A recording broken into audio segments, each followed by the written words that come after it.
continues. Welcome back. We're joined now by Oklahoma Congressman Representative Tom Cole. Thank you for joining us this morning. Thank you. So we are on day 9 of this government shutdown. Give us your view. Where are we now? Well, you know, in some ways we're a little bit better off than we were day 1. That is, more than roughly half the federal workforce is back at work. The Defense Department's fully up and operational, and their people are half the civilian employees. Essential people are out there. Everybody that's being furloughed now knows they're going to get their pay eventually, so that, I think, eased a lot of people. It was the right thing to do. So I think we're step by step moving in the right direction, but sooner would be better. And I think, frankly, the shutdown situation is now effectively merged with the debt ceiling discussion. And so I think if we can get the parties at the table with one another, then I don't see much reason to continue a shutdown. Frankly, I don't see much reason to continue it right now. So getting the parties at the table, yesterday you heard House Speaker John Boehner say he wants some sort of super committee, a joint House-Senate group, to get together to talk about these budget issues, given how the 2011 super committee turned out. You think that's the right way to go? Do you think it'll actually solve anything? Well, I think the Speaker's successively putting ideas out there and trying to show that he's flexible. So that's one way. I think at the end of the day, the principals need to be engaged in the negotiation. The President, obviously the Majority Leader, the Speaker, the 2 minority leaders. They can pick their own representatives and designees, and I think that probably personally is a better way to go. But look, if this would work, I would be happy with that. Again, once talking begins, then I think things that the 2 sides can agree on begin to emerge, and we can get past this and get the things done that need to get done. What are the major roadblocks still standing in the way of some sort of an agreement on these 2 issues that you say have now merged? Well, I think, honestly, probably the major roadblock is now the debt ceiling and whether or not it's going to be unilaterally raised before a negotiation begins. That's the President's position, that the Speaker would say the President is asking us to surrender before we sat down to talk.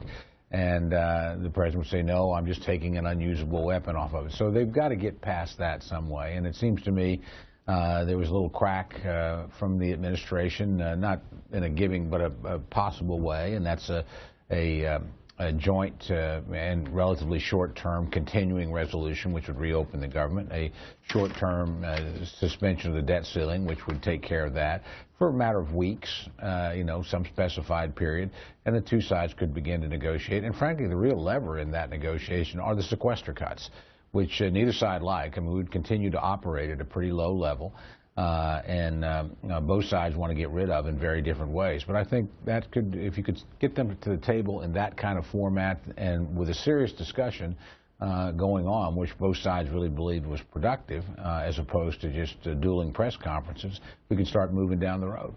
How likely is that whatever deal emerges to reopen the government's doors to raise the debt ceiling is going to include some sort of sequester relief or sequester fix? I think it's very likely, and I think the elements are there to do that.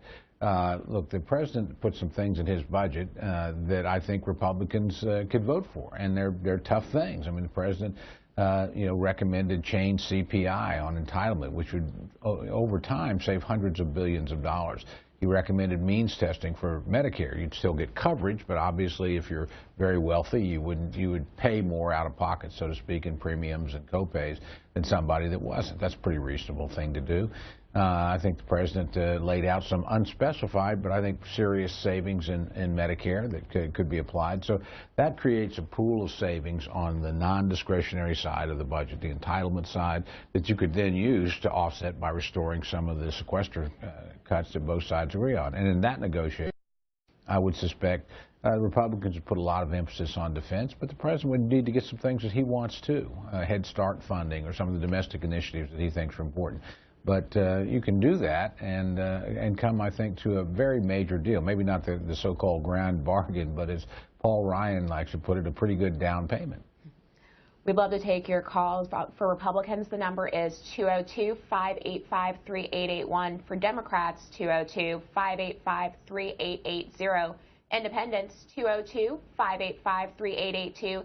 And our line for federal employees is 202-585-3883.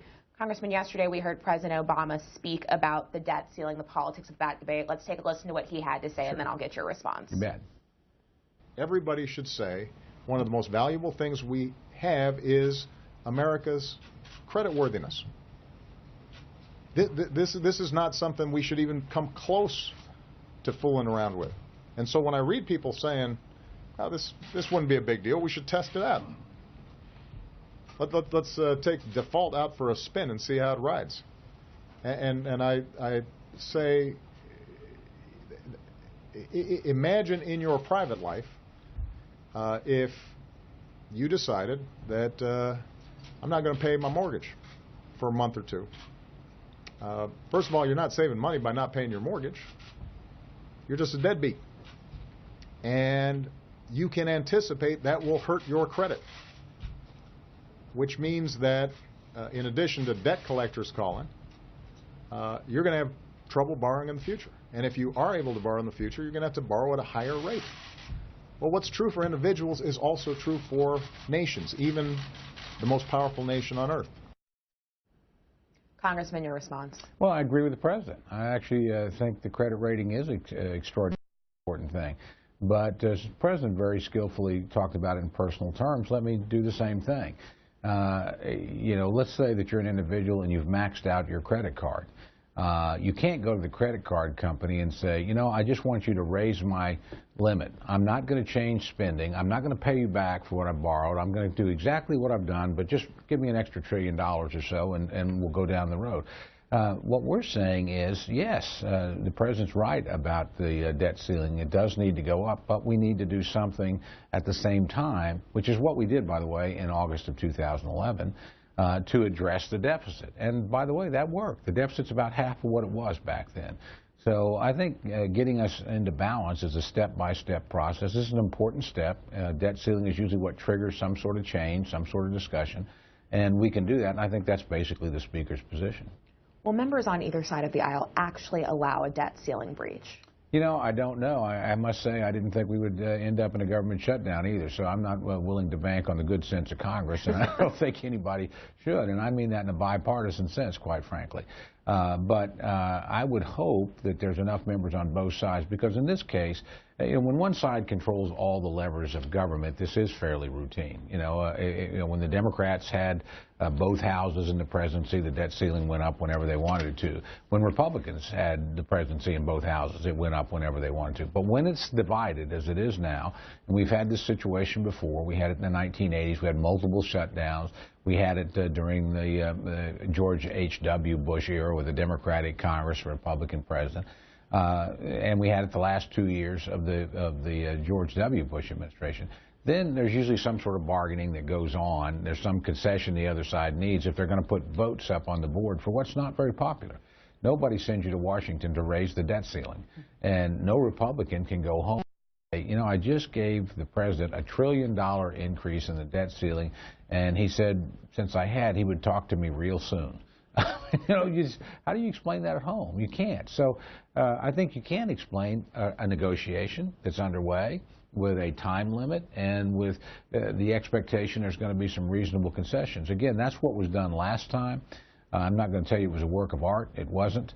I think both sides had probably higher expectations about what could achieve, and they left disappointed. But at the end of the day, they did save $2.1 trillion, and they did not default, and they did move the country in the right direction. I think that's doable again, and maybe doable in a little bit easier fashion once people are at the table.